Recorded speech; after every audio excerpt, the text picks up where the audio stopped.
the Qataris were like, this will be the image of Qatar heard around the world. And instead we get Emi Martinez clutching a trophy near his genitals. Exactly. But because I think it was never about you, Qatar, right? It was always going to be about the football. Like, you can put all that planning in. You could try and throw money at all the problems, but what you can't take away is a goalkeeper going, I could make this hand look like a penis. This has been a surreal footballing season. The Qatar World Cup ripping up the traditional calendar, shattering the club campaign into two pieces to facilitate a Winter World Cup break in the middle, in which to coronate our new king, Lionel, which had knock-on effects across the world of football, exhausted players, a nosebleed fixture list, and also what the world is most upset about, destroying our annual tradition of having a John Oliver holiday special. Fear not, though, football don't sleep, and John Oliver don't catnap too much either, as I live and breathe, and the Premier League finally hits its halfway mark. It's a joy to welcome back for a first half of the season footballing review, a gent you may know from HBO's Last Week Tonight, which is to the Emmys what Bayern Munich is to Bundesliga Champion Shields, returning for its 10th season on February 19th. Same number as Men in Blazers, 26 Emmys between the two of us. And if you don't know him from that, surely from his portrayal of Zazu in the documentary The Lion King. What a sight to behold. It's Mr. John Oliver. Rog, what a pleasure to be back. Who needs a holiday special, right, where spirits are high? Yep. This year, more than any others, it seems more appropriate to check in during the ennui of a late January, early February depression. Let's wallow in every misery that the football world can throw at us, John. And I've got to say, this time last year, we had you on and we were in the midst of borderline human perfection. Honestly, alchemy. The quadruple was coming home. And now your joy has turned to ashes in your mouth as your club, for times this season, are a shadow of the squad which obliterated all comers. John, what's been the saddest experience watching John Oliver, not just alone anymore, but with your children, who are seeing, your kids are seeing a vulnerable Liverpool for the first time? I think the thing that was striking to me was approaching that Brighton game and just thinking, we're going to lose this game, though. And that felt very different. Again, you talk about 12 months ago. There's no way that thought entertains your head. But I genuinely thought, a point would be great, but I don't think we're going to win this. And then you catch yourself and think, wow, that golden era sunsetted real fast, didn't it? By the way, fearing Brighton, been there, done that. But it has been hard to watch Jurgen Klopp, fatty, daddy, flail like a giant German Care Bear, drained of love, to see him bereft, sniping at journalists, referees. He's never, in his career, he's done so much, but he's never built a team, a winning team, and then rebuilt it. His impact, his words may be wearing off on his players. He may be grappling with challenges, John Oliver, that, fist bumps or hugs, no matter how tantric, can cure. Dare I even ask the question, have you contemplated this? Might we be seeing the end of the Jurgen Klopp era at Liverpool? And how would you even begin to feel about that? I really hope not. I would be a pretty strong Klopp evangelist. I think he is. You have to factor in what things were like when he arrived and what they had been like for a long time before that happened. I think he has more than earned the right to fully watch this crumble, if that indeed is what is happening, and to give him a chance to build again. I find any course for Klopp out utterly ludicrous. That seems to come from the most inane level entitlement imaginable. I mean, it must be Russian disinformation. It's almost so crazy, humanly, right? It doesn't make any sense. I do worry what the potential Jude Bellingham plan B is, because the plan A there is fantastic. That feels like it's the rare sign. You can get excited about prospective signings, obviously, all the time. We all do that. That is the methadone for being a human being who's interested in football. You love that sweet, sweet methadone. with Bellingham, it does feel like you're potentially talking about a decades-long superstar for your team and something that makes the whole thing work. It's a little bit like putting Virgin there or Alisson, but in the middle. I don't see what the plan B is there. If we get him, fantastic. And I think that he will make everything around him better. If we don't get him, I would love to know what is scrawled on Klopp's whiteboard. It's because I know it's Jude in big letters, and I don't know what it says after that. When we get to the sordid, turgid Everton part of this story, we will discuss. But first, to happier stories, because we're not just living out a football season, we're living out one etched, I do believe, carved out of 100% pure cut Arsenal supporter fan fiction, a team for so long a weakling who had the sand kicked into their face on the beach by bullies like Troy Deeney. They have risen, they've cut out the deadwood, they've trusted youth, they've grown to become rippled, and I've only seen this before once, and I think that was in the Karate Kid, in the Miyagi dojo, maybe arguably Clifford the Big Red Dog too, I guess. They've become an unstoppable, joyous force for good. But, you know, it speaks, though, to what we were just talking about, to the like short-termism idiocy of football fans. There was Arteta out chance from Arsenal fans 2 years ago. The beginning of last season. It's got to go. He's got to go. I can't remember if we talked about this. You think, right then, you're listening to that thinking, you're absolutely out of your mind. Like, this is a guy who has a very clear sense of what he wants to happen. And you know more than anyone, all you can really ask for, fundamentally, is a manager with a plan. A plan for the kind of football that he wants to play. Not the kind of Sam Allardyce plan of, you know what, I will get you. What's the bare minimum points? I'll get you that or one more. So this is definitely happening earlier than I thought it would. But I thought it was pretty clear that he had a fundamental philosophy of football that he was going to be able to apply there. It's just happened quickly and beautifully. A plan with a hair helmet and slightly surreal use of the F word during halftime speeches, as we found out in All or Nothing. But he was smells good. I bet he smells good as well, Arteta. Oh, God damn. Does he ever? I mean, he smelled too good for Everton. That's what he smelled like. And he was dragged. But a year on, he's now suddenly seen as one of the most inspirational wartime leaders since Winston Churchill. We shall fight on the beaches. We shall fight on the landing grounds. We shall fight Richarlison when he's pulling shithousery during the North London derby. Oh, very good. How do you understand the transformation?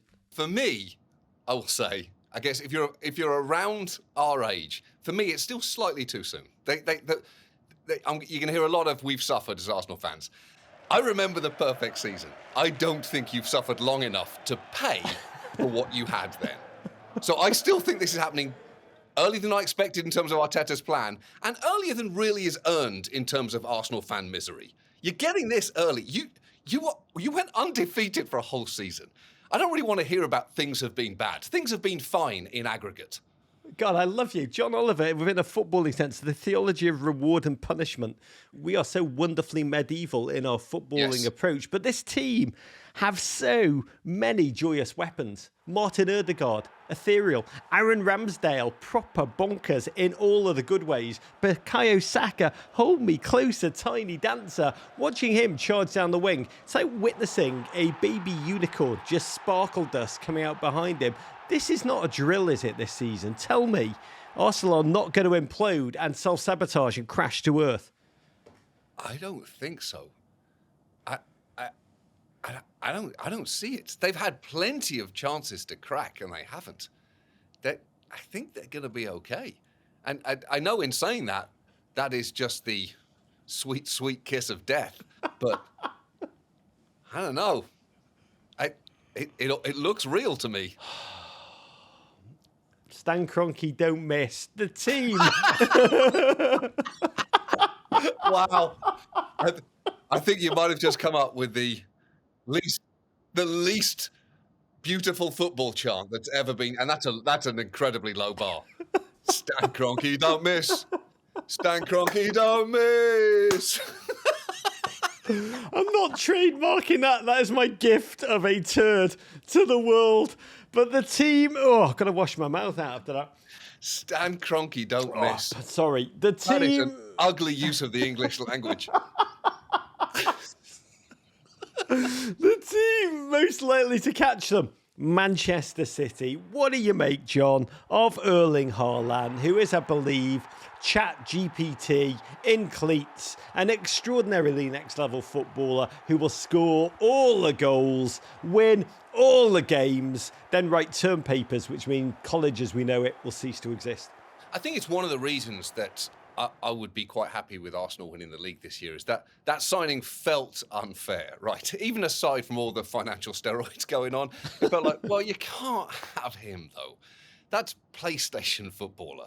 That's not fair, is it? And it seemed so unfair for so long. I think it would be great if it didn't work for at least one season. I don't know what the answer is to stop him, other than it's going to take 4 people to do it, so you better hope that they don't have anyone else. Oh, they do. I don't know what you're supposed to do, and I don't know what the answer is.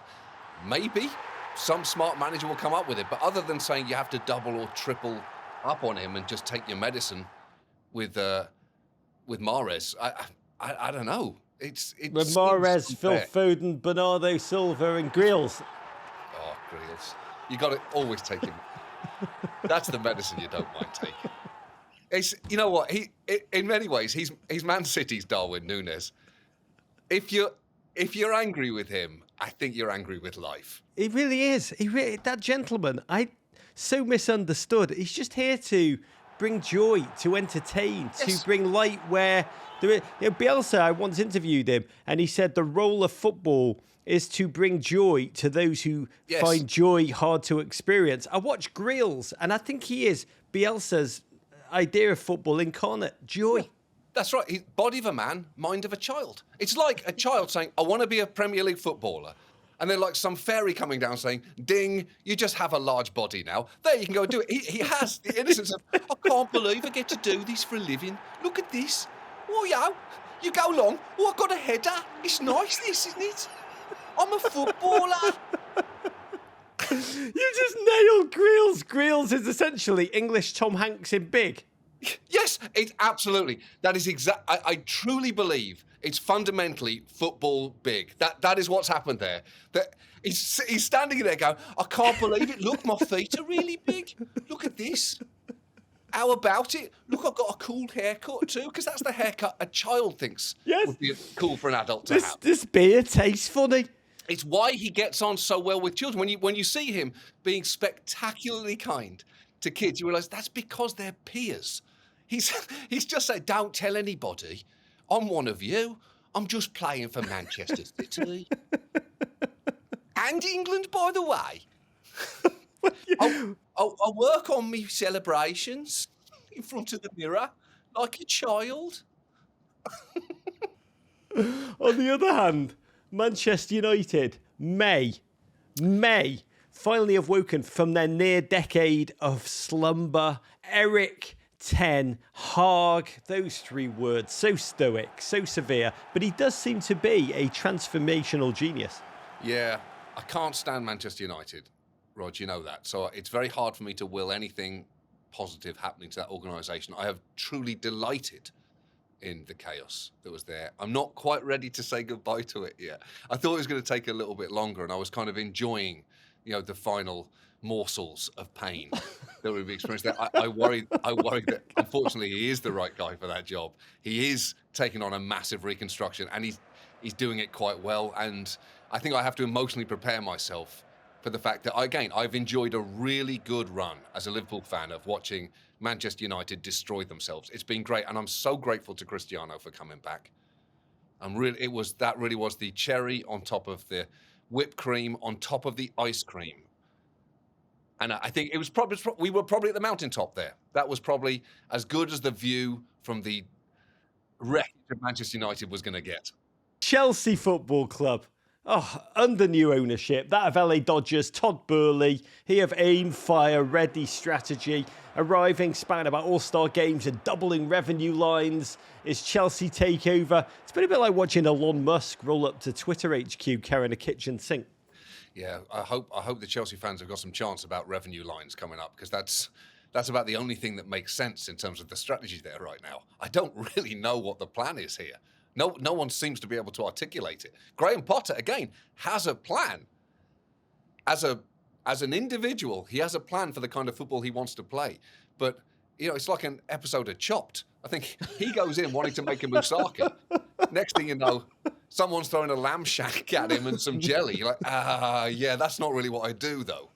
There's nothing more baseless than the confidence of a billionaire, right? It's basically, I do worry that the worst case scenario for Chelsea fans is that Burley is basically approaching that Elon Musk realization of, am I the world's dumbest smart person or am I the world's smartest idiot?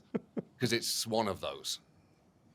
The clue is really when he walks into board meetings while not wearing pants. That is the clue that we've moved into the second realm, which brings us to Everton. Bite your arm off for a unsmart billionaire. A season so tragic. It's honestly been like listening to a mashup of Johnny Cash Hurt and Tracy Chapman Fast Car for 90 minutes on a loop. The demise of Frank Lampard.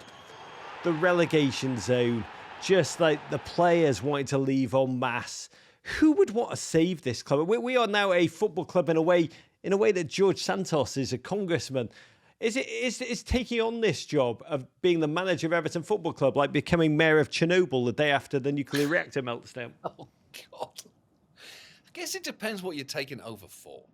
Again, you know better than anyone. There is the culture outside of who is running that club. I know this is a crazy thing to say, but the culture of Everton Football Club is so strong. It's just that is not a culture that seems to exist inside the board and the people who've been running it. This clearly wasn't Frank's fault. It clearly wasn't. It's a poison pill, this, from the start. This is so much sadder, though. Like, there's a thrill to the Great Escape last year, isn't there? A kind of, hey, all hands to the pump. This looks really bad. And I just don't know what this manager hunt almost feels like the nadir of, you got no ideas then. I mean, we are getting to a point in which club football is really about two fates, which is relegation or autocratic benefactor, which brings us to really the chance to reflect upon the World Cup experience, because we've not spoken since the eve of the tournament. What did you make of it? There was really an irony that a World Cup in which beer was banned produced the drunkest tournament of all time. Definitely. And I guess the biggest distance there is between the fact that this is a morally bankrupt tournament and the final game is almost the apex of what the World Cup can produce in terms of what's on the field. And I think it's possible to hold those two thoughts in your mind, though. I don't think one necessarily has to erase the other, as it has done in the past. I'm fascinated. Your point is the Qataris were like, this will be the image of Qatar heard around the world, and instead we get Emi Martinez clutching a trophy near his genitals. Exactly, but because I think it was never about you, Qatar, right? It was always going to be about the football. That's the thing. It's all about you. That's the one thing that you actually can't fundamentally mess up. Like, you can put all that planning in. You could try and throw money at all the problems, but what you can't take away is a goalkeeper going, I could make this hand look like a penis. Subscribe here for more Men in Blazers videos and courage.